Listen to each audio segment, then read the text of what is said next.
everybody, and welcome to Beyond Death and Taxes, the podcast where we unpack the only two certainties in life, and we try to make one a whole lot easier to deal with. We're your hosts. I'm Clay. And I'm Matt, and we're part of the team here at Avalara. Every episode, we'll bring you insights on tax trends, regulatory shifts, and automation strategies that are shaping modern finance teams today.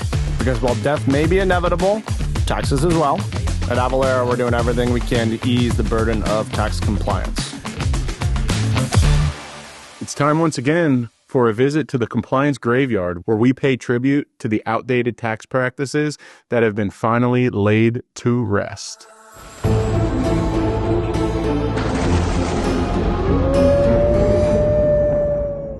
Back at the compliance graveyard, today's tombstone: the old habit of assuming sales tax is somebody else's problem. Anytime that I can assume something is someone else's problem, I will do it. And we have seen this in the world of tax for years. Sellers assuming tax collection was only the buyer's job, or the state's job, or just simply not their job at all. Spoiler alert, that didn't end well. As online sales grew and state laws evolved, that old assumption went from maybe fine to almost definitely a liability. So let's try to bury a myth here. The myth that sales tax doesn't apply to you. Because if you are doing business across state lines, trust us, it does. Willful ignorance, you had a good run, but rest in peace. Today's episode features highlights from one of our most popular webinars, Sales Tax 101. So, whether you're new to compliance, looking for a refresher, this is the stuff that every finance team needs to know. That's right, guys. We're covering the fundamentals: what sales tax is, where it applies, what triggers nexus, and how to keep your business compliant without burning everybody out in your tax department. So let's get into it. Highlights from Sales Tax 101. Here we go. All right, everyone. So today, this is our agenda that we're going to be working through. There are really kind of 5 key areas we're going to be spending time discussing today. First, why sales tax matters. Second, sales tax basics. Third, when to collect, .nexus. Fourth, the 5 steps of managing sales tax compliance. And then finally, tips to streamline sales tax management. Okay. All right. So let's get started here. So, why does sales tax matter? Sales tax matters because it really matters to the states. The states are the ones that actually govern all of the sales tax laws, sales tax rules, and ultimately the sales tax rate. It's really their decision, their authority to really dictate those laws and rules.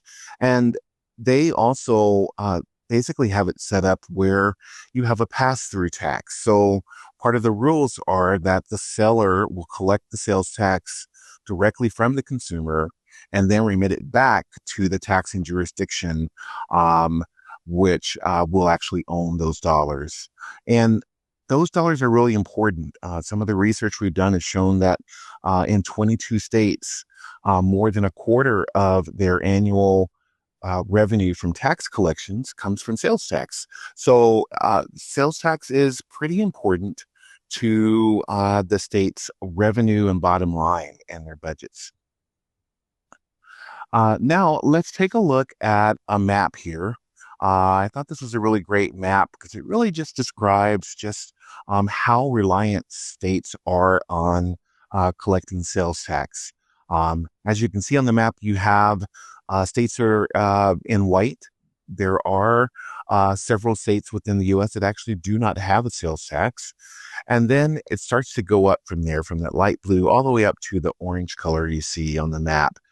I know I'm in the state of Washington, and I see that 30 to 40% of our state's dollars, or sales tax dollars, are important to our state's budget and economy. So, it's really interesting to see that. Had no idea sales tax really accounted for that much. So, take a look at the map and look at what's your state? How reliant is your state on those sales tax dollars? Okay. All right, moving on here. All right, so on to our next topic, sales tax basics. Okay. So when we think about sales tax, really there are kind of three kind of key ingredients that we look at from the standpoint of, what's really taxable in a state, or even non-taxable. And the things that we look at are the where. So what is the where, or what is the ship from and ship to address? Where is that product being shipped to? If it's not to your location, maybe is it being shipped to a construction site, a different location? Where is that product being consumed? All of those types of questions need to be asked to really help determine that if that product or service is taxable in a given state. The second is the who. So who is the seller? Who is the buyer? And of that who, are there any nuances there? Does the buyer have an exemption certificate that says, I do not pay sales tax in a given state, and here's my certificate to prove it. So who becomes a critical piece as well. And then the third is the what. So what is actually being sold, right? Is it a tangible personal property piece? Is it a good? Is it service? Is it software? What is it that's being sold? So those are really kind of the three key ingredients around that. Now let's take a look at just taking a step further to really look at, some of the variances that we're seeing today. So it used to be that really the states really just looked at sort of physical presence, a physical good that's being shipped to a state as being what they look at as taxable. But today, most states tax some services, but a few tax many services. So now we're getting a little more complication into the taxability here. As you can see, there are certain states that really have a broad sort of approach to how they look at services from a tax law and tax rule perspective. And then you have some that are really more narrowly focused. In general, what's taxable are tangible personal property. Goods and services. Goods are pretty much always taxable. But the variances come when you start to look at services. In some states, services are taxable. Some states, they are not. Software, in some states, it's taxable. Some states, it's not. So when it comes to, say, software, and this is one that's really growing as we look at how folks are actually having products delivered to them, some states have even a reduced rate from a software perspective. So the whole notion of that, you thought you knew that only your product or your tangible personal property or good was taxable, that you need to start thinking about it in a different way when it comes to the services that you're providing. On that, let's look at this map. This map is a great representation of what are the actual sales tax rates in the states across the U.S. Again, you've got those states where there's no sales tax whatsoever. And then you have some, as the colors get a little bit bolder from the light blue to the dark blue, you'll see that that rate goes up. So I'm not sure what your experience is, but I live in Seattle, Washington. And while this shows that the rates are 9% plus, I can tell you based on my location and where I shop the most often, usually that rate is around 10.35. So understanding exactly where you're located really does make a difference as far as capturing the correct sales tax rate. Okay. All right. And then just to finish up the notion of why it really matters to the states, because the states do control the sales tax laws and rules, they've actually made it a statutory requirement. And I know that poses challenges for many of our customers or folks that we talk to on a regular basis. But it is a statutory requirement once you do become registered or you have an obligation there. The other challenges that many are faced with are that the rates and rules are in constant flux. Every single month, there is potential for a rule or rate to change in a state. So having to keep track of all those changes and those rules is also a challenge. And then the other piece is, all of this activity that you spend really trying to ensure that you're being compliant. Unfortunately, those are 100% non-revenue generating activities. And so, you're spending a fair amount of time, keeping track of all the laws, keeping track of all the rules, collecting, remitting the tax. And in essence, it's really not revenue generating. So, a lot of folks we talk to say, it would be so nice if we could not have to spend as much time on this and have our folks spending time on, really projects that are going to be revenue generating. All right. All right. So moving on, I like this slide, got Nexus, when to collect. So, now that the states are the ones that really are controlling this tax laws and the tax rules. But, the question comes, how do I know when I need to collect tax? And so it really comes down to a term called nexus. And nexus really, by definition means that you have a connection or a link to something. When we think about sales tax nexus, that definition broadens a bit, and it really means that you have a connection between a taxing jurisdiction and an entity or a business, right? So that's really, just from a basic starting place, you have to have nexus there to help you make that determination when you need to collect or when you need to collect that tax. If you don't have a connection to that state, then you really should not worry about collecting sales tax. You don't have an obligation until you actually have that connection. Okay. So speaking of nexus and that connection, if you will, the states really have set today really about 5 key types of nexus that they deem as being generating the obligation to have a connection to their state. The first one is physical nexus. So that one, most of you are probably familiar with. Physical nexus is really just referring to you have a physical presence there, right? So you have an office there, you have a warehouse where you are storing your products there. You may have an employee that lives in a given state. If any of those conditions or scenarios fit into your business model, then you have physical nexus there. And the states would say you should register to collect tax there, sales tax there. The second is what's known as economic nexus. Economic nexus is based solely on sales activity. So when we say sales activity, specifically the amount of sales invoices or transactions you have that are being consumed or shipped to that state, the amount of gross receipts for sales activity within that state. So simply based on that notion, the states would say that you have economic nexus.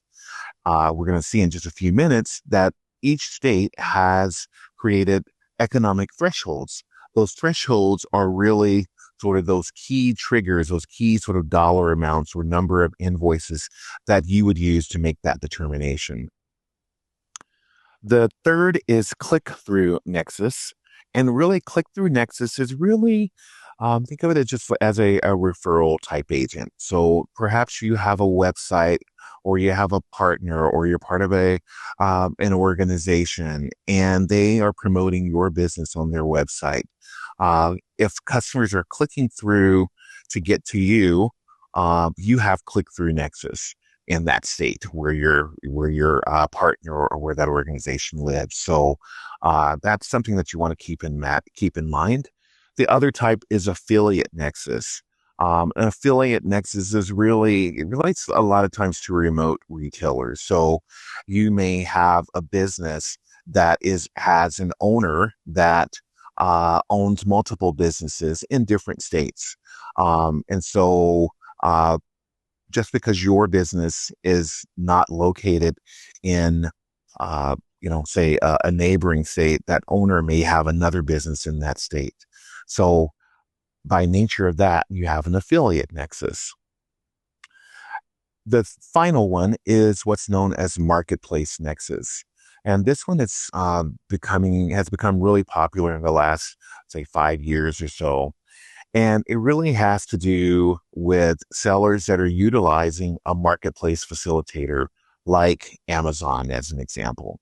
So if you're selling your goods and services using a marketplace, um, that using that marketplace infrastructure for their website, their payment systems, billing, you now have nexus in that state by nature of working with that marketplace.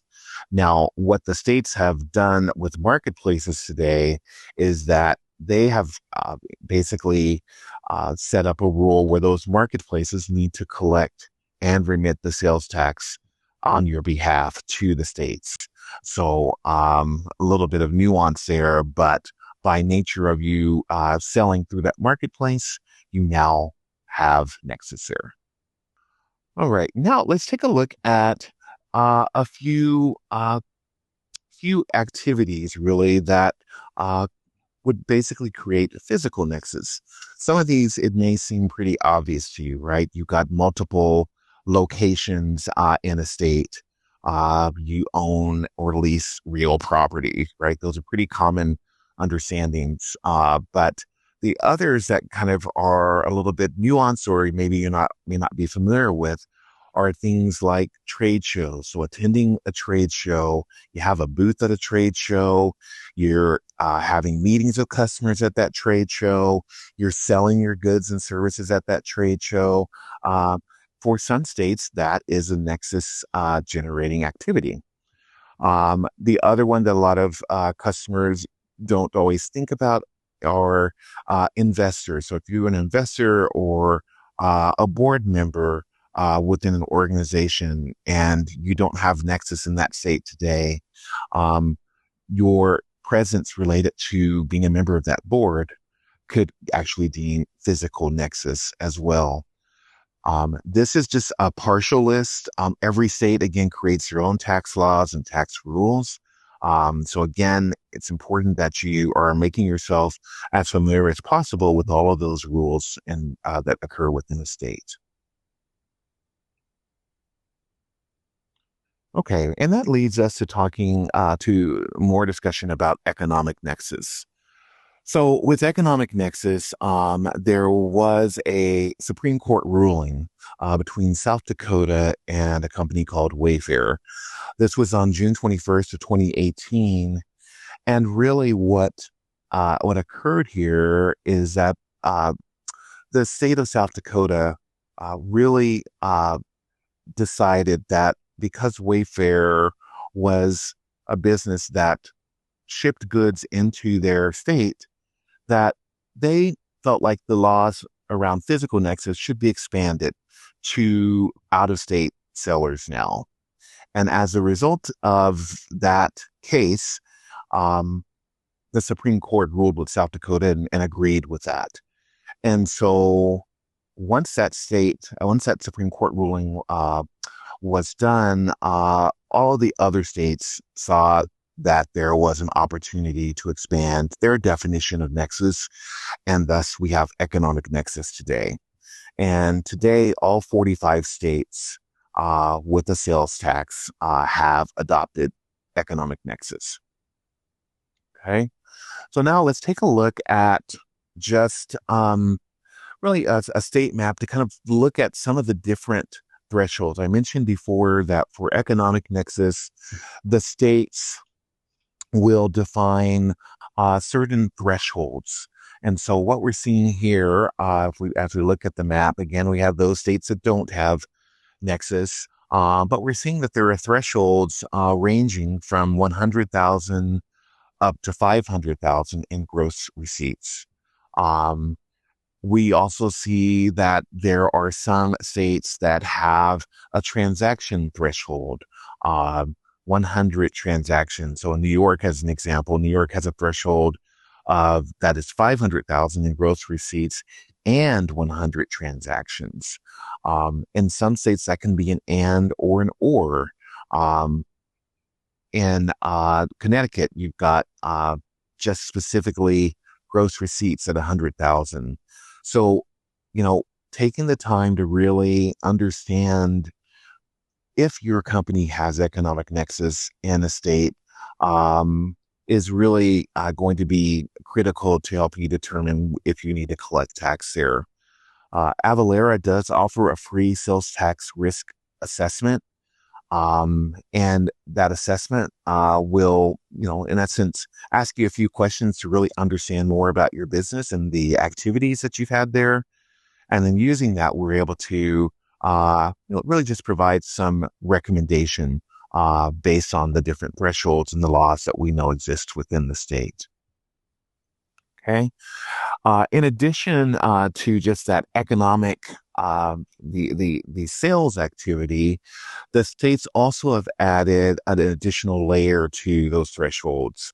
So they also look at the exempt sales as well.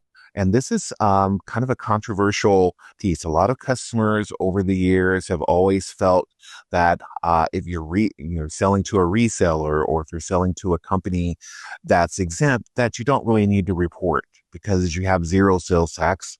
Why do I need to report it? Well, the states have changed that landscape, and they do want you to report all sales, whether taxable or exempt. And from the notion of determining economic nexus thresholds, this map really illustrates those states that include exempt sales in that threshold, in that guide, in those rules to help determine if you have an economic nexus threshold. So you'll see that there are some states that still do not include it. So important to note those states. But then it gets more complicated. You have some that split it. Certain services are exempt, but not other types of goods are exempt. So again, taking the time to really do the assessment, whether it be done on yourself, on your own, or using our assessment tools, is going to be really critical to help you determine if you have economic nexus in the state. Okay. Okay, the next next agenda item is the 5 steps to managing sales tax compliance. So we spent a bit of time understanding why sales tax matters. We have talked a bit about the notion of nexus and having a connection to a sales tax authority. And so this is just taking it a step further. So really, when you think about the 5 steps to manage sales tax compliance, there are 5 pieces. One is understanding. So as we were talking before about economic nexus, and we looked at those physical nexus activities that could cause you to have nexus there. The first is really just understanding, when your business must collect and remit sales tax. So taking the time to do that assessment, do the legwork, review the tax rules, the tax laws in a given state is really critical to, really having an understanding where you have that obligation. The second piece is to get registered. So once you've made that determination, you need to go to the state and register. So simply going to the state to do that registration and getting that registration permit for sales tax. The third is calculate. So once you are registered there, it's now important that you calculate the appropriate sales tax amount. The states really want those sales tax dollars, and they want you to calculate the correct sales tax. So you need to gain an understanding of how to calculate the correct tax. If you have customers that are giving you or providing you with exemption certificates, or you have exempt sales, it's now your responsibility to track those sales. So if you're getting that certificate from the customer, storing and tracking those exemption certificates is also an important step. And then the final piece, now that you're registered, you've calculated the tax, you've collected the sales tax, it's now time to remit it. So the states want you to remit that payment directly to to them once you've taken those steps. Okay. So let's break that down a little bit more here. So, knowing where you collect tax, again, it really goes down to just really ensuring that you understand the business activities within your organization that may trigger nexus or may trigger that obligation to collect tax. And part of that is just staying up to date on all the sales tax laws and changes that occur, but also reviewing your business activity. So understanding, those activities that your business does, are they taxable? Are they not? Did you have a new service, as an example, that um, you weren't providing in the past? And then understanding, is that service now taxable or exempt in that state? So taking the time to really understand that is really a critical piece. Registering, again, you think pretty straightforward. You've got an obligation to do it. You just need to get registered. Well, it's not always that simple. Each state has different processes. They may have a different form that you use.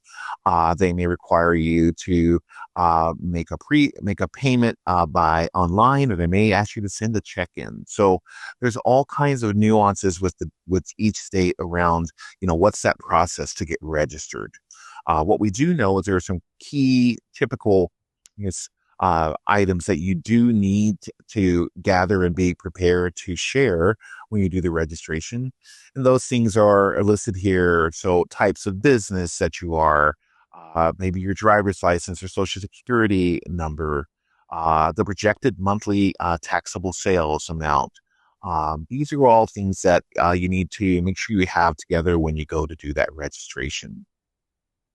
And again, just going back to that assessment period, we do offer a free economic nexus assessment for you. So if you're not sure, again, please utilize that service. It's available to you. And then the other thing to consider when you're going through the registration process is once you've done that due diligence to really understand where you have an obligation, part of that is you're going to understand, in essence, when you think you actually hit nexus. And in doing so, you may find that, oops, I think we hit nexus a year ago. And you have now a prior obligation, prior exposure, potentially of tax that you have some concerns about. And that's really important to really understand that, because the way you approach that registration can be a little bit different. Some of the different states have different programs that can be utilized to really help you with either setting up some type of backfiling system to do a backfiled return. In some states, depending on the amount of exposure, they have what's known as a voluntary disclosure agreement, which is basically it gives you the ability to anonymously reach out to the state and really come clean and say, hey, here's my situation. I hit nexus a year ago. Here's what the amount of the tax is. Will you give me some type of concession? Will you help with any penalties and interest that are related to the registration, and then, give you the guidance to move forward. So a voluntary disclosure agreement can be a really valuable tool if you have a significant amount of exposure. Okay. The next piece is calculate the correct sales tax amount. So there are over 13,000 taxing jurisdictions in the U.S. So that's a lot of taxing jurisdictions that you now need to know about as far as how your goods and services should be taxed in those taxing jurisdictions. As I mentioned earlier in the conversation, in my city of Seattle, and in my location, where I'm located, the sales tax was 10.35, and that tax includes a state tax plus some additional local taxes there. So understanding, again, all of those different taxing jurisdictions is very important to ensure that you calculate the appropriate tax. And then not to mention it, what the states do is they make changes, and they make changes on a regular basis. So just in 23 alone, there were over 85,000 taxability updates in the U.S. and Canada. There's this thing called a sales tax holiday that some of you in some states may be familiar with, typically around like back to school time in August, where states will basically say there's no sales tax on certain goods for a certain period of time. And every year, those rules, those specific products, the time period, it all changes. So in 2023, there were nearly 100,000 changes related to that. So, again, every jurisdiction sets their own tax laws, their tax rules around product taxability, and within each jurisdiction, there is nuance here. Okay. So just speaking of product taxability, we always thought this is an interesting slide because it really speaks to how things can be so different in different parts of the U.S. Just looking at the one at the top of the middle, toothbrushes and dental floss. In New York, it's taxable, but in Pennsylvania, it's exempt. So again, this is really, those product taxability laws and rules in each of those states really showing up here. Each of these states views these products in a very different way. Okay. The next one over, powdered drink mixes in New York. A Kool-Aid is taxable, but Tang is exempt. Again, each state in New York, within the state of New York, there is even additional nuance. So the nuances can exist within the states as well. And then candy bars. So you've got Reese's in Indiana. Reese's is taxable and Kit Kat or Twix are not taxable. Within Indiana, they deem certain ingredients in different products as taxable versus non-taxable. So it really does vary from a product taxability standpoint. And that makes it challenging because you now have to keep track of all of those taxability rules and laws. So again, calculate the correct tax amount really involves you making sure that you understand all the different variables to ensure you get the most that you are collecting the most accurate sales tax. And you also want to make sure that you have a good solution in place where you can upload, really react to any of those changes. Typically, the states will give you about a month's window to let you know about a change, but sometimes it's a shorter period. So having a system that allows you to quickly make those changes is really important as well. Another thing that comes into play sometimes are just understanding the difference between bill to and ship to sourcing rules. And so again, every state has different laws and rules. In general, when you are determining sales tax, the ship to address is in general what's being utilized. There are some situations where you may need to use a bill to because either you don't have a ship to address or maybe it's a location where there's not an address today, but in general, it is ship to address that's being utilized. Okay, next, track and manage exempt sales. So because business can be exempt from paying sales tax, it's important to understand some of the different reasons that are out there. Okay. On the right here, we show a couple of the different types of scenarios, some of the different reasons why a customer might be exempt. By the way, the customer has to apply for this exemption at the state level. And so some of those reasons might be that the customer has applied for an exemption for a specific purchase or a specific need. The other type is the business is a government agency or a nonprofit organization. And then the third is that you're a reseller. That customer is a reseller, and so they don't want to pay tax because they're going to resell the product, and they'll collect the tax from the consumer.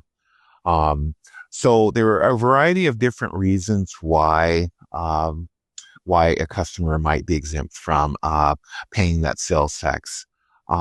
If you're a seller that doesn't charge sales tax on an invoice that you normally would charge sales tax, it's important that you collect an exemption certificate. And the reason it's important is really for audit purposes. So if an auditor comes to you and God forbid you're under audit and they look at an invoice or find an invoice where they believe tax should have been collected and you didn't, they're going to ask why. And they're going to want to know, they want to see proof. And so having an exemption certificate will basically cover you, assuming it's the correct exemption certificate. But if you don't have it, then they're going to want to collect that tax, either from you or you'll need to go and collect it from your customer. Tracking and managing your exempt sales is very important. And then the other piece is just really determining how often you really are reviewing and looking at those exemptions. And with that, you really should just have a process in place. So what is your process for requesting those certificates from your customers? Validating certificates. Some customers will send you, I've heard from customers I've worked with where the customer has a resale certificate and they receive a government certificate, a different type of certificate. So you would need to make sure it's the correct certificate. It has to be signed. It has to have a valid date on it. So having a process where you're validating and then storing and then managing those exemptions. Some exemptions expire, for example. So it's important that you understand if an exemption expires, that you need to reach out to that client to get a new exemption certificate. Okay.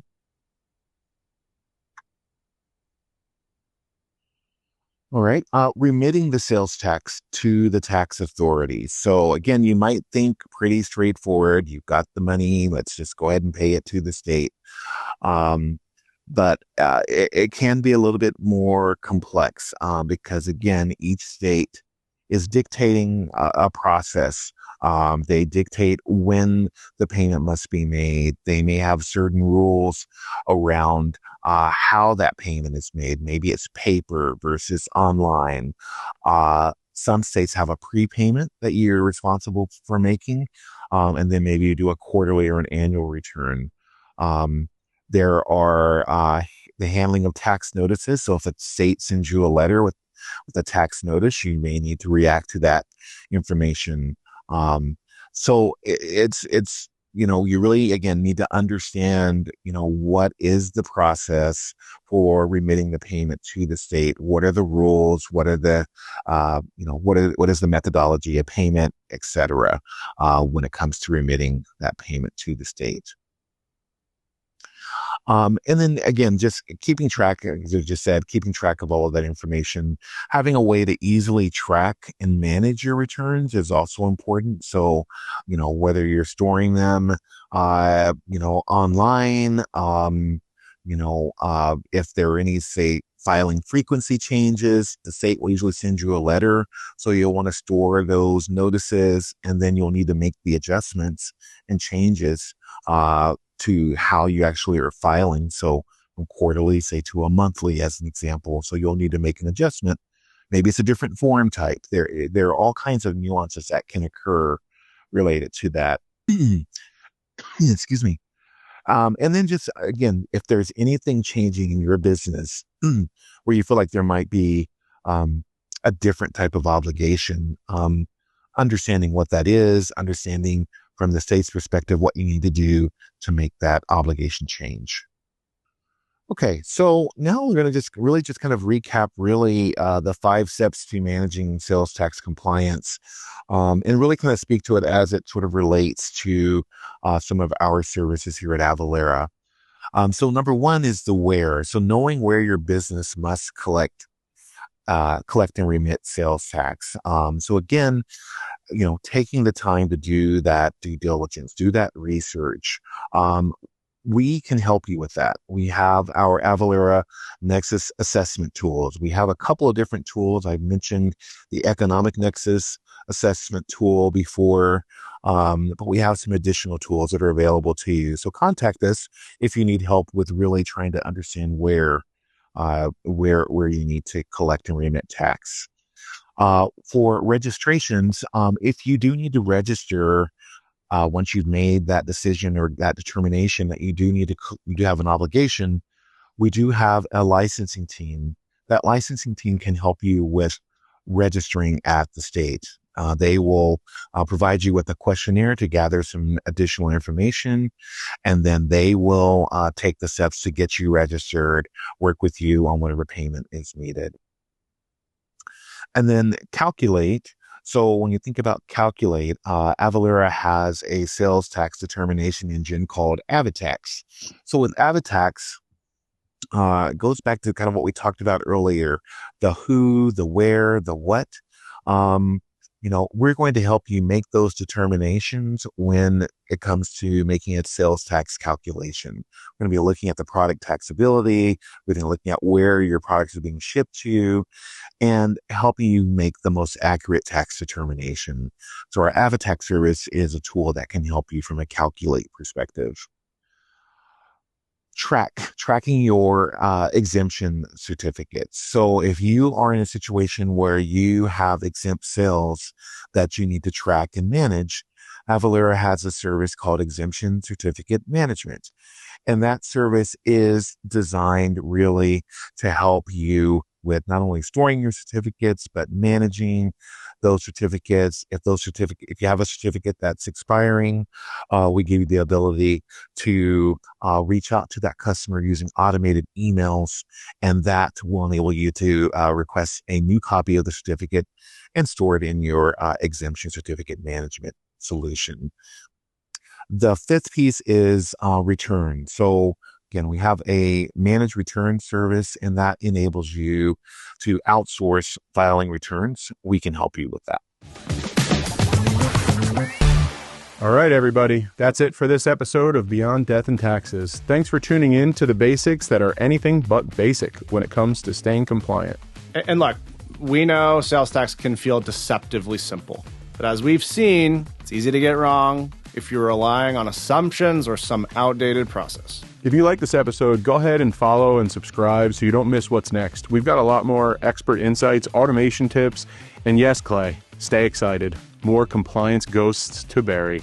And maybe another trip to the compliance graveyard. Who knows? I bet there will be. We just played the hits, so you can find the full Sales Tax 101 webinar. As we mentioned, it may seem deceptively simple. Lots of other good stuff in there, along with other resources and tools. You can find them at avalara.com or through the link in the show notes. All right, guys, that's it from us. We'll see you next time right here on Beyond Death and Taxes.